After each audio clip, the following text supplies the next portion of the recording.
భారీ జన సమూహంతో పార్వతీపురంలోని పాత బస్టాండ్ నుంచి కలెక్టర్ కార్యాలయం వరకు ర్యాలీ నిర్వహించిన ఎన్డీఏ ఎంపీ అభ్యర్థి గీత కలెక్టర్ నిశాంత్ కుమార్ కు నామినేషన్ పత్రాలు అందజేసిన ఎన్డీఏ ఎంపీ అభ్యర్థి గీత. ఈ ర్యాలీలో ఎంపీ అభ్యర్థి గీతతో పాటు కేంద్ర గ్రామీణ అభివృద్ధి సహాయ మంత్రి ఫగ్గన్ సింగ్, పార్వతీపురం ఎమ్మెల్యే అభ్యర్థి బోనేల విజయ్ చంద్ర, మాజీ ఎమ్మెల్సీ ద్వారపు రెడ్డి జగదీశ్లు పాల్గొన్నారు. అనంతరం మీడియాతో మాట్లాడుతూ రాష్ట్రంలో వైసీపీ రాక్షస పాలన త్వరలో ప్రజలు చరమగీతం పాడతారని, ఎన్డీఏ కూటమి ఘన విజయం సాధిస్తుందని ధీమా వ్యక్తం చేశారు.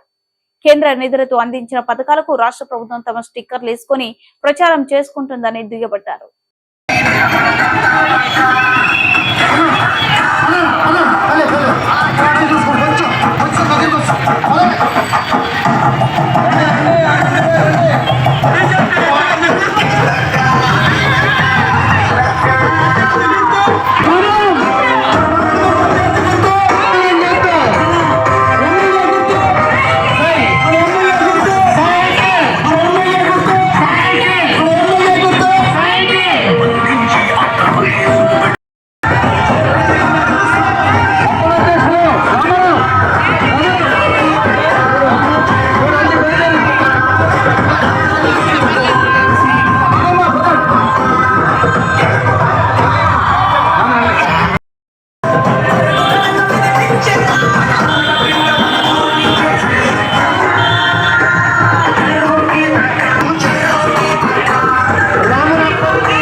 వాటర్ ట్యాంక్స్ అన్నీ కూడా